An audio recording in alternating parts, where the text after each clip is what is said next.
Well, they're hoping you'd never see this. This is the same party who, just a few years ago, were openly supporting strong immigration enforcement. I have a short video I just wanted to play. During a House hearing, Scott Fitzgerald called out the Democrats for doing a complete 180 on immigration, playing a series of clips that expose just how dramatically they changed their position.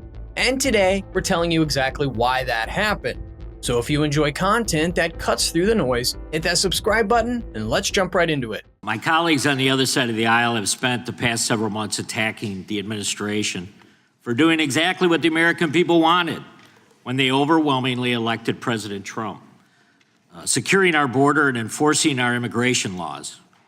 I find it a bit ironic because this is the same party who, just a few years ago, were openly supporting strong immigration enforcement after witnessing criminal illegal aliens wreak havoc on the American communities. I have a short video I just wanted to play. Of immigrants. We're also a nation of laws. Undocumented workers broke our immigration laws, and I believe that they must be held accountable. They've committed a crime, deport them. No questions asked, they're gone. No great nation can be in a position where they can't control their borders.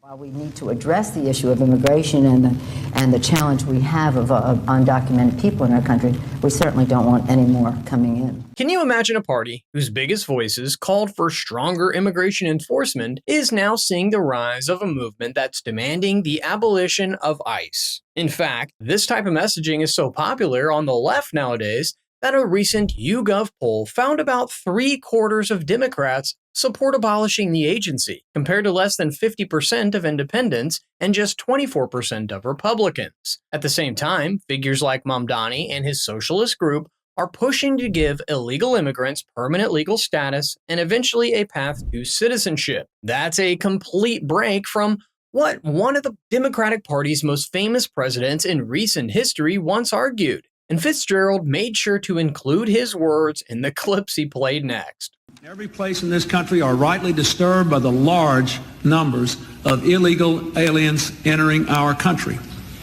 The jobs they hold might otherwise be held by citizens or legal immigrants. The public service they use impose burdens on our taxpayers. That's why our administration has moved aggressively to secure our borders more by hiring a record number of new border guards, by deporting twice as many criminal aliens as ever before, by cracking down on illegal hiring, by barring welfare benefits to illegal aliens. Illegal immigration is wrong, plain and simple. When we use phrases like undocumented workers, we convey a message to the American people that their government is not serious about combating illegal immigration, which the American people overwhelmingly oppose. If you don't think it's illegal, you're not going to say it. I think it is illegal and wrong. Open the borders, my God. You know, there's a lot of poverty in this world, and you're going to have people from all over the world, and I don't think that's something that we can do at this point. Can't do it. What's ironic is that Bernie opposed open borders, telling Ezra Klein during an interview on Fox that it was the Koch brothers' proposal. He basically argued that big businesses wanted more illegal immigration because it meant cheaper access to labor. So, if the left clearly understands the economic impact when it wants to, it's not just about wages. It also drives up housing costs, puts more strain on social services, and adds pressure to government budgets, since in many places, illegal immigrants get access to some sort of welfare. But beyond the economic costs, there's also a human one. Many immigrants endure dangerous journeys to reach the border, with criminal gangs exploiting them every step of the way. And some never make it. Pam was sure to point out that criminal element next, explaining how the current administration dealt with that problem. So Attorney General Bondi, what's the Trump administration, DOJ, doing to end the open border policies of the prior administration that saw dangerous drugs and criminal aliens flood our communities? Congressman, President Trump has worked tirelessly, as you know, to close our border, which is what the Democrats had asked for in that video. President Trump closed our borders on day one. He is protecting Americans. He is protecting our kids from the influx of drugs that were flowing into this country from Mexico, the fentanyl precursors that were coming from China.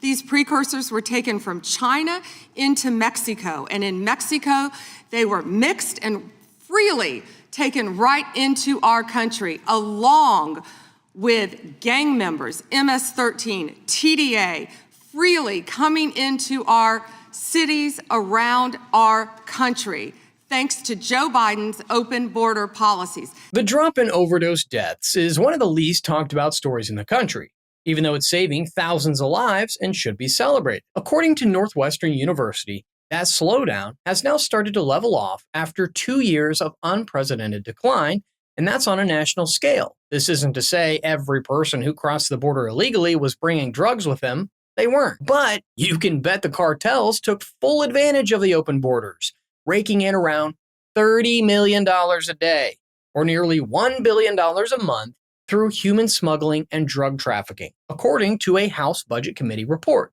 In another hearing, Brandon Gill explained why Democrats have done a complete 180 on immigration, using Chuck Schumer's own words to make his case. So in light of the chaos of the past 4 years, the question that has come up earlier is, why are our Democrat colleagues so determined to flood our country with millions of illegal aliens? And I'd like to suggest that perhaps it's because they benefit from it politically.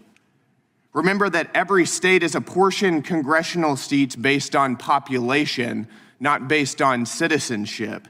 Counting non-citizens in congressional apportionment has resulted in more seats for blue states and fewer congressional seats for red states. But the problem doesn't stop at congressional apportionment.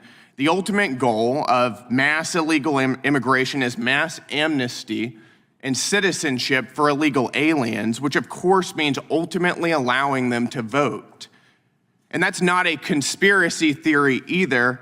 Senate Majority Leader Chuck Schumer himself said it just 2 years ago, and I'm quoting him, "Our ultimate goal is to help the dreamers but get a path to citizenship for all 11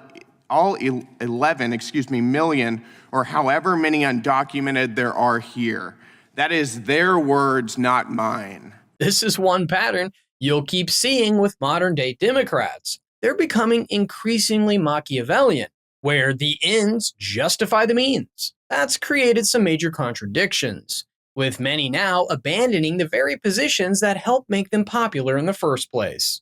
That's politics for you. Philosophers and political scientists have spent centuries studying what power does to people, and history shows that it changes how people think and behave once they get a taste of it.